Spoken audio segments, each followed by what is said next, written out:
الحمد لله رب العالمين، أشهد أن لا إله إلا الله وحده لا شريك له، وأشهد أن سيدنا ومولانا محمدا عبده ورسوله، صلى الله تبارك وتعالى عليه وعلى آله وأصحابه وبارك وسلم. أما بعد فأعوذ بالله من الشيطان الرجيم. بسم الله الرحمن الرحيم. قال رب إني قتلت منهم نفسا فأخاف أن يقتلون وأخي هارون هو أفصح مني لسانا فأرسله معي يرد أن يصدقني إني أخاف أن يكذبون. قال سنشد عضدك بأخيك ونجعل لكما سلطانا فلا يصلون إليكما بآياتنا أنتما ومن اتبعكما الغالبون. فلما جاءهم موسى بآياتنا بينات قالوا ما هذا إلا سحر مفترى وما سمعنا بهذا في آبائنا الأولين. وقال موسى ربي أعلم بمن جاء بالهدى من عنده ومن تكون له عاقبة الدار إنه لا يفلح الظالمون. صدق الله مولانا العلي العظيم. اس سے پہلی آیات میں اللہ نے حضرت موسیٰ علیہ السلام کی زندگی کا وہ واقعہ بیان فرمایا کہ جب آپ اپنی اہلیہ محترمہ کو لے کر مدین میں 10 سال گزار کر جب وادی طویٰ کے پاس پہنچے تو اللہ نے ان کو راستے میں کوہ طور کے پاس سردی کی حالت میں جب وہاں ٹھہرنا ممکن ہوا اور راہ بھول گئے تو راستے میں آپ نے ایک روشنی کی طرف نگاہ پڑی، اپنی اہلیہ محترمہ سے کہا کہ تم یہیں رکو، میں تمہارے لیے آگ لے کر آتا ہوں یا کوئی راستہ بتلانے والا لے کر آؤں گا۔ در حقیقت جس روشنی کو وہ آگ سمجھ رہے تھے وہ روشنی نہیں تھی، بلکہ رب العالمین کی تجلی کا نور تھا، اللہ کی ذات کی تجلی کا وہ نور تھا جو ایک پیڑ پر پڑ رہا تھا جس کو وہ روشنی سمجھ رہے تھے۔ اللہ نے وہاں موسیٰ علیہ السلام کو نبوت عطا فرمائی اور بتلایا تھا ہم نے کہ 2 معجزے نبوت کی پختگی کے لیے، یا یہ کہا جائے کہ 2 معجزے اللہ نے سند کے طور پر حضرت موسیٰ کو عطا فرمائے، ایک تو لاٹھی کا معجزہ اور دوسرا معجزہ تھا ید بیضا کہ جب آپ اپنا ہاتھ بغل میں داخل فرماتے تو روشن ہو جاتا اور جب نکالتے یا دوبارہ داخل کر کے نکالتے تو وہ اپنی حالت پر ہو جاتا تھا۔ یہ اللہ نے حضرت موسیٰ علیہ السلام کو نبوت کی دلالت کے طور پر، رہنمائی کے طور پر کہ اللہ کے نبی ہیں اس وجہ سے عطا فرمائے تھے۔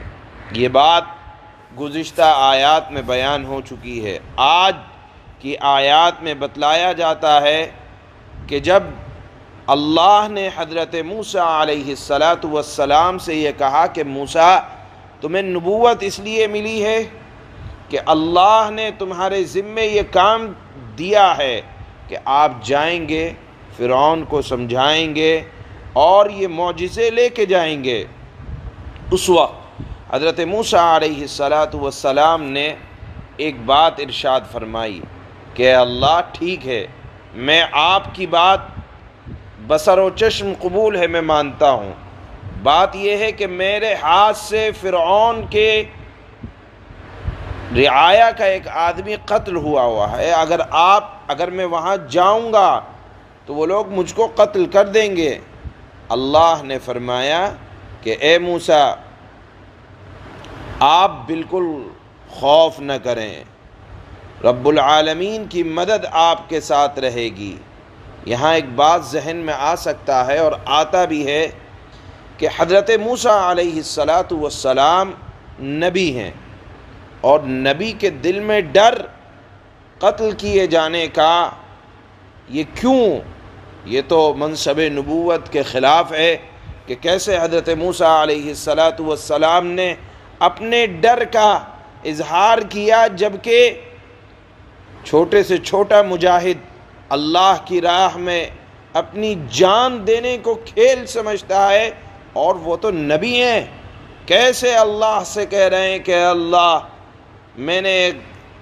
میرے سے قتل ہوا ہے، اگر میں جاؤں گا تو وہ مجھے قتل کر دیں گے۔ یہاں علماء نے جواب لکھا ہے کہ جواب یہ ہے کہ حضرت موسیٰ علیہ السلام کو اپنی جان کے جانے کا خوف نہیں تھا، بلکہ اندیشہ تھا اس بات کا کہ اللہ نے تبلیغ کی اور منصب رسالت کی جو ذمہ داری میرے کاندھوں پر رکھی ہے، اگر میں جاؤں گا وہ لوگ مجھے مار دیں گے، تو میں اپنے منصب کو ادا کرنے سے پہلے کہیں قتل نہ ہو جاؤں۔ مجھے خوف ہے کہ اللہ مجھ سے پوچھیں گے، آپ میرے سے پوچھیں گے کہ میں نے تمہیں نبی بنایا تھا، تم نے اپنا منصب ادا نہیں کیا اور جان دے کر میرے پاس آ گئے۔ تو خوف گرفتار ہونے کا نہیں تھا، خوف اس بات کا نہیں تھا کہ قتل کر دیے جائیں گے، بلکہ خوف تھا اس بات کا کہ اپنے منصب کو ادا کرنے سے پہلے، اپنی ذمہ داری کو ادا کرنے سے پہلے کہیں میرا انتقال نہ ہو جائے، میں گرفتار نہ ہو جاؤں اور پھر آپ کے دربار میں مجرم بن کر آؤں کہ میں نے اپنا منصب، اپنا فرض ادا نہیں کیا۔ اس لیے اللہ، مجھے ڈر لگتا ہے کہ کہیں میں قتل نہ کر دیا جاؤں اور منصب رسالت، لہذا کوئی اعتراض نہیں ہے اس بات کو لے کر جو یہاں آج کی آیت میں آ رہا ہے۔ دوسری بات، حضرت موسیٰ علیہ السلام نے فرمایا، اے اللہ، میری زبان میں لکنت ہے، صحیح میرے سے اپنے ما فی الضمیر کو بیان کرنا نہیں آتا۔ یاد رکھنا چاہیے کہ جب آپ کے ذمے کوئی کام ہو تو اس کی تمام باریکیوں کو سمجھنا ضروری ہے، سیکھنا ضروری ہے۔ اگر آپ مبلغ ہیں تو مبلغ کے تمام اصول آنے چاہیے۔ حضرت موسیٰ علیہ السلام نے فرمایا کہ اللہ، بولنا نہیں آتا، زبان نہیں چلتی، آپ میرے ساتھ میرے بھائی ہارون کو نبی بنا دیجئے۔ کیوں؟ کیونکہ ان کی زبان زیادہ اچھی ہے، ان کی زبان، ان کو بولنا بہت اچھا آتا ہے، وہ فصیح اللسان ہے۔ اللہ نے فرمایا کہ میں نے تمہاری دونوں درخواستوں کو قبول کیا کہ وہ تمہارا کچھ بگاڑ بھی نہیں سکتے، آپ فرعون کے دربار میں جائیں گے، آپ کو مار بھی نہیں سکتے، اور میں نے آپ کے بھائی حضرت ہارون علیہ السلام کو بھی آپ کے ساتھ نبی بنا دیا۔ دونوں درخواستیں قبول ہو گئیں۔ حضرت ہارون ابھی ساتھ میں نہیں ہیں، حضرت ہارون ہیں مصر میں، اور یہ تھے مدین سے نکل کر کوہ طور کے پاس۔ اللہ نے ان کی دعا یہاں قبول کی اور وحی کے ذریعے سے حضرت ہارون علیہ السلام کو نبی بنا دیا۔ قصہ مختصر، حضرت موسیٰ علیہ السلام یہاں سے نکلے اور واپس مصر آئے 10 سال کے بعد، اپنی والدہ کے گھر تشریف لے گئے، اندر نہیں گئے، مہمان بن کر باہر ہی رہے، چونکہ وہ بنی اسرائیل کی ایک عزت دار عورت تھیں، لہذا اپنے مہمانوں کا اکرام کیا، خاطر کی، مدارات کی۔ اتنے میں حضرت ہارون علیہ السلام جو اندر تھے وہ سمجھ گئے کہ مجھے اللہ نے سارا واقعہ وحی کے ذریعے سے بتلا دیا، اپنی والدہ کو بتلایا کہ اماں جان جس کی آپ خدمت کر رہی ہیں وہ کوئی مہمان نہیں ہے، وہ آپ کا بیٹا ہے جو 10 سال پہلے مصر چھوڑ کر گئے تھے، آج 10 سال کے بعد وہ نبی بن کر گئے تھے، آپ کے بیٹے بن کر آئے ہیں آپ کے گھر میں، تو نبی بن کر آئے ہیں۔ ماں بیٹے اور دونوں بھائیوں نے ماں کو لپٹایا، گلے مل کر تھوڑی دیر ماں کے آنسو کو پوچھا، اور اس کے بعد فرمایا کہ اماں جان اللہ نے ہمارے ذمے ایک کام دیا ہے، ہم گھر میں زیادہ دیر نہیں ٹھہر سکتے، ہمیں اپنے منصب کو ادا کرنا ہوگا۔ وہ منصب ہے اللہ نے ہمیں ذمہ داری دی ہے کہ فرعون کے پاس جائیں گے۔ ماں کا دل ماں کا ہوتا ہے، کہنے لگی تم وہاں جاؤ گے، تم ظالم کے پاس جاؤ گے، مغرور کے پاس جاؤ گے، صاحب سلطنت ہے وہ مار ڈالے گا۔ حضرت موسیٰ اور حضرت ہارون علیہ السلام نے فرمایا کہ اماں جان آپ فکر نہ کریں، اللہ ہماری مدد کرے گا۔ بہرحال یہ دونوں حضرات اپنی والدہ کو سمجھا کر فرعون کے دربار میں گئے اور کہا کہ دیکھ ایک خدا کی عبادت کر، اپنی خدائی کے دعوے کو چھوڑ دے، اس خدا کی عبادت کر جس نے تجھے اور تیرے ساتھ تمام سلطنت کو اور پوری کائنات کو بنایا ہے، وہ تجھے مات دے گا، تجھے موت دے گا، حساب و کتاب لے گا۔ فرعون نے کہا کہ یہ سب کیا باتیں کر رہے ہو، اور مذاق اڑایا۔ فرعون کے درباریوں نے کہا یہ تو جادوگر معلوم ہوتے ہیں، اور ہم نے اپنے آباء و اجداد سے ایسا کچھ بھی نہیں سنا جیسا موسیٰ آپ کہہ رہے ہیں۔ یہاں ایک بہت باریک بات ذہن میں رکھنے کی ہے کہ ظالم یا نافرمان لوگ جب ان کے سامنے آپ کوئی دلیل دیں، شریعت کی بات بتلائیں، تو وہ یہی جواب دیتے ہیں کہ ہمارے آباء و اجداد تو نہیں کیا کرتے تھے۔ معلوم یہ ہوا کہ آباء و اجداد کا کرنا یہ کوئی شرعی دلیل نہیں ہے۔ حضرت موسیٰ علیہ السلام نے فرمایا کہ میں جو جانتا ہوں وہ تم نہیں جانتے۔ فرعون اور فرعون کے درباریوں نے یہ کہا کہ آپ جو بات کر رہے ہیں، تم جو بات کر رہے ہو، یہ ہمارے آباء و اجداد نے کبھی نہیں کہی، لہذا ہم نہیں مانیں گے۔ گویا کہ انہوں نے کہا کہ دلیل آباء و اجداد کا کرنا ہے۔ قرآن یہ کہتا ہے کہ نبی کے آگے یا شریعت کے آگے آباء و اجداد کی بات نہیں چلے گی۔ لہذا یہ بات یاد رکھنا چاہیے کہ اگر آپ اپنے بڑوں کو کچھ کرتے دیکھتے آ رہے ہیں زمانے سے، اور کسی نے کوئی شرعی بات بتلائی، تو آپ شرعی بات کو قبول کریں، آباء و اجداد کے فیصلے کو قبول نہ کریں۔ اس لیے کہ حضرت موسیٰ کے فرعون کے دربار میں، فرعون کے سامنے جب حضرت موسیٰ نے شرعی بات بتلائی تو یہ کہہ کر جھٹلا دیا فرعون کے درباریوں نے کہ ہم نے اپنے آباء و اجداد سے اس طرح کوئی بات نہیں سنی۔ لہذا شریعت کو ایک تو سمجھنا بھی چاہیے، سیکھنا بھی چاہیے، اور محض سنی سنائی باتوں پر یقین نہ کرنا چاہیے، اس لیے کہ سنی سنائی باتیں یہ شرعی دلیل نہیں ہوا کرتی۔ شرعی دلیل وہ ہے جس کو اللہ نے پیغمبر کی زبان سے یا اپنی کتابوں کے اندر بیان فرمایا ہے۔ بہرحال آج کی آیات میں اللہ سے حضرت موسیٰ نے جو مدد مانگی، ایک تو نبوت کے ساتھ اپنے بھائی کو نبوت کی مدد مانگی، دوسری بات یہ فرمائی کہ اللہ میں نے قتل کر رکھا ہے، آپ میری مدد فرمائیے گا۔ اللہ نے حضرت موسیٰ کی دونوں باتوں کو قبول فرمایا، اس کا ان آیات میں ذکر ہے۔ چنانچہ فرماتے ہیں اللہ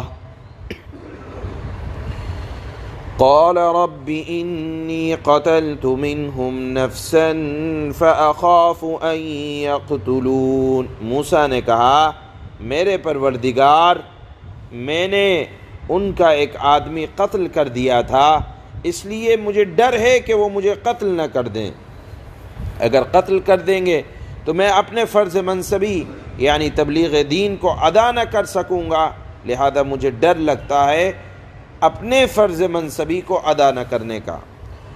وَأَخِي هَارُونُ هُوَ أَفْصَحُ مِنِّي لِسَانًا فَأَرْسِلْهُ مَعِيَ يَرِدْ أَن يُصَدِّقُنِي إِنِّي أَخَافُ أَن يُكَذِّبُونِ۔ اور فرمایا حضرت موسیٰ نے میرے بھائی ہارون کی زبان مجھ سے زیادہ صاف ہے، یعنی وہ اچھی گفتگو کرنا جانتے ہیں، اس لیے ان کو بھی میرے ساتھ مددگار بنا کر بھیج دیجئے کہ وہ میری تائید کریں گے۔ مجھے اندیشہ ہے کہ فرعون اور فرعون کے درباری لوگ مجھے جھٹلائیں گے۔ قال سنشد عضدك بأخيك ونجعل لكما سلطانا فلا يصلون إليكما بآياتنا أنتما ومن اتبعكما الغالبون۔